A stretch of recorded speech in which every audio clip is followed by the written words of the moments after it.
Be the worst thing in the world. Be the worst thing in the world. Be the worst thing in the world. Live from the Script Studios. A murder victim's stepmother is sharing her feelings about the possibility that two killers might be given early parole. The Carlsbad woman doesn't want Michael or Suzan Carson to ever be released from prison. 10 News reporter Steve Fiorina is joining us. And Steve, even the killer's own daughter wants him to stay locked up. Seeds of madness. The transformation of James and Suzan Carson. This is a tale of how an ordinary couple's life spiraled into a dark abyss, driven by radical beliefs and a twisted sense of purpose. She still fears her father more than 30 years after the murders of 3 people, at least here in California. 1 hit over the head with a Frying pan. 2 were shot. I used a knife. On all 3 of them. The couple, labeled the San Francisco Witch Killers, Michael Bear Carson and his second wife, Suzan, smiling as the camera rolled. They're wicked. They're just wicked. James and Suzan Carson seemed like an ordinary couple at first. They were the picture of normalcy, blending seamlessly into the fabric of society. They met in the early 1970s, their paths crossing amidst the counterculture movement that swept across America. It was a time of change, of rebellion, and of searching for deeper meaning. James, a charismatic drifter with a troubled past, found solace in Suzan's quiet strength. She was his anchor, the calm in his stormy life. Together, they seemed to complete each other. They married young, their bond seemingly unbreakable. Friends and family saw them as a perfect match, destined for a happy life together. But beneath the surface, a sinister transformation was brewing. Their love, once pure and strong, began to twist into something dark and unrecognizable. One victim was Clark Stevens, a young man who moved to Humboldt County to grow marijuana in the early 80s. He ran into the Carsons that were traveling through, and they were killing witches. And she said that Clark was a witch, and they therefore killed him. It was a brutal murder. He was shot in the head, and then they poured kerosene on him and burned him up, and then covered him with manure. Years ago, she and her husband Ross, who has died, did an emotional interview about their loss with our sister station in Phoenix. No, in fact... You're okay. No, I can't talk. The couple became increasingly immersed in radical ideologies, their minds warped by a potent cocktail of extremist literature and drug-induced paranoia. They sought answers in the fringes of society, where conspiracy theories and radical beliefs thrived. They embraced a bizarre, self-styled faith, declaring themselves vegetarian Muslim warriors destined to cleanse the world of evil. Their new identity was a patchwork of various beliefs, stitched together by their growing madness. Another victim, in a very different way, is Jen Carson, the killer's daughter. My mother and I were in hiding for 3 years during his murder spree. The Carsons confessed to one killing at a news conference, saying they had a list of targeted celebrities and political figures, including Johnny Carson and then-President Ronald Reagan. Their once peaceful vegetarianism morphed into a fanatical obsession. They believed that their diet was a key part of their spiritual purity, and they became increasingly militant about it. They saw meat-eaters as wicked, their souls tainted by the consumption of flesh. This belief isolated them further from society, as they viewed anyone who ate meat as an enemy. This belief, coupled with their distorted interpretation of Islam, fueled their descent into madness. They twisted religious teachings to justify their growing hatred and violence. They were later convicted of 3 murders and sentenced to 75 years to life in prison. Daughter Jen received letters from her inmate father, but calls him evil and is on a mission to keep him behind bars. This is a dangerous man who has killed several people, and he has no remorse. They should never be allowed to be out. I mean, they were barbaric the way they killed the three young people they killed that we know of, and there are probably more, they thought. And Jen Carson plans to be at the hearing when it does take place at the end of the month. She also has begun an online campaign to make sure that he is not released. Steve Fiorina, continue. Their home became a shrine to their warped ideology, the walls adorned with bizarre scribblings and disturbing imagery. It was a physical manifestation of their inner turmoil and growing insanity.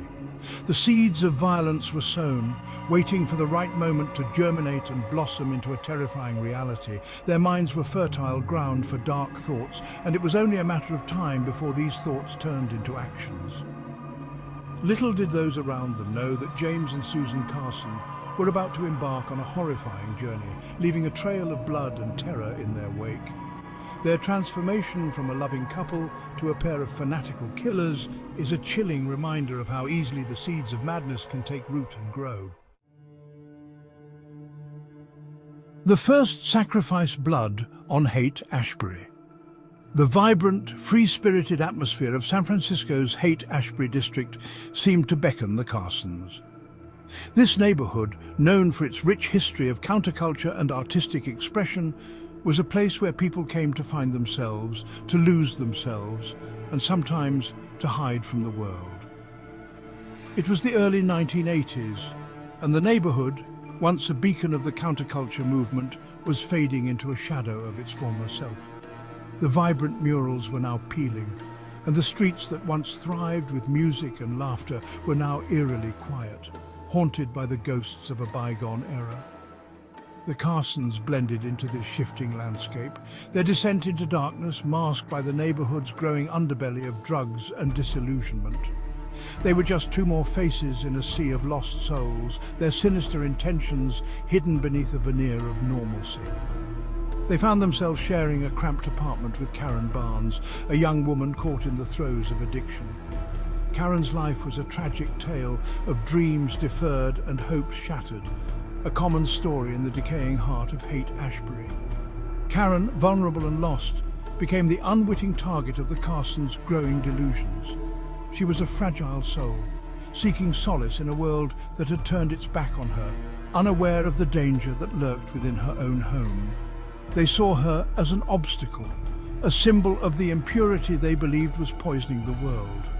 Their minds, twisted by paranoia and drug-induced hallucinations, convinced them that Karen was a malevolent force that needed to be eradicated.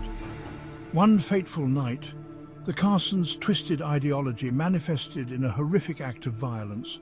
The apartment, once a place of refuge, became a chamber of horrors as their delusions reached a fever pitch. Driven by a potent mixture of drugs and delusion, they brutally murdered Karen, her life extinguished in a frenzy of rage and madness. The walls of the apartment bore silent witness to the unspeakable act, the echoes of her final moments lingering in the air. They believed they were performing an act of righteous purification, ridding the world of a witch who threatened their twisted sense of order. In their minds, they were not murderers, but saviors, cleansing the world of evil. But in reality, they had become the very darkness they sought to destroy. Escape to the Emerald Triangle, a marijuana farm and more bloodshed. After the brutal murder of Karen Barnes, James and Suzan Carson fled the bustling streets of San Francisco, leaving behind a trail of fear and confusion. They sought refuge in the remote hills of Northern California, disappearing into the dense forests of the Emerald Triangle, a region notorious for its vast marijuana farms and clandestine culture. This area, known for its lawlessness and isolation, became their new sanctuary. They found work on a sprawling marijuana farm in Alder Point, a secluded community hidden deep within Mendocino County. The farm, surrounded by dense trees and far from prying eyes, offered them the perfect hideout. The isolation and lawlessness of the region provided the perfect cover for their dark secret, allowing them to blend in with other outcasts and fugitives seeking sanctuary from society's reach. The remote cabins and hidden pathways of the forest became their new home, a place where they could continue their twisted existence without interference. However, their twisted beliefs continued to fester, their minds consumed by paranoia and a warped sense of justice. The isolation only intensified their delusions, making them more dangerous and unpredictable. They saw enemies everywhere, their delusions fueled by the potent marijuana they cultivated and consumed in abundance. The constant use of marijuana blurred the lines between reality and their paranoid fantasies, making them see threats where there were none. Their paranoia soon fixated on Clark Stevens, a fellow worker on the farm. Clark, unaware of the danger he was in, became the target of their growing madness. They convinced themselves that Clark was a threat, an agent of the evil forces they believed were closing in on them. Their delusions painted him as a sinister figure, plotting against them, and they became obsessed with the idea of eliminating this perceived danger. The tension on the farm grew as James and Suzan's behavior became increasingly erratic. Their fellow workers began to notice the change, but the remote location and the culture of secrecy kept them from intervening. The stage was set for another act of violence driven by paranoia and delusion. As the sun set over the Emerald Triangle, the darkness within James and Suzan's minds reached a boiling point. The peaceful facade of the marijuana farm masked the brewing storm, a storm that would soon unleash more bloodshed and terror. Section 4. The twisted gospel of the Carson killers, anarchism, psychic warfare, and witch hunts. The Carsons' descent into madness was further fueled by a strange brew of extremist beliefs. They considered themselves anarchists, rejecting all forms of government and authority. They saw themselves as revolutionaries, fighting a secret war against a corrupt system that sought to control and oppress them. But their anarchism was intertwined with bizarre, almost mystical elements. They believed they were psychic warriors, engaged in a constant battle against unseen evil forces. Their minds, warped by drugs and delusion, perceived threats everywhere, transforming ordinary people into demonic entities in their eyes. This paranoia manifested in a horrifying belief in witchcraft. They saw witches lurking in the shadows, their malevolent influence corrupting the world around them. They believed it was their sacred duty to identify and eliminate these witches, justifying their murderous acts as necessary sacrifices in their twisted holy war. Section 5. Fugitives on the Run. A trail of terror across state lines. After the murder of Clark Stevens, the Carsons became fugitives, their faces plastered on wanted posters across the state. They embarked on a desperate flight from justice, their journey taking them through the back roads and hidden corners of America. They lived a nomadic existence, drifting from town to town, surviving on petty theft and the kindness of strangers who remained oblivious to the darkness lurking beneath their unassuming facade.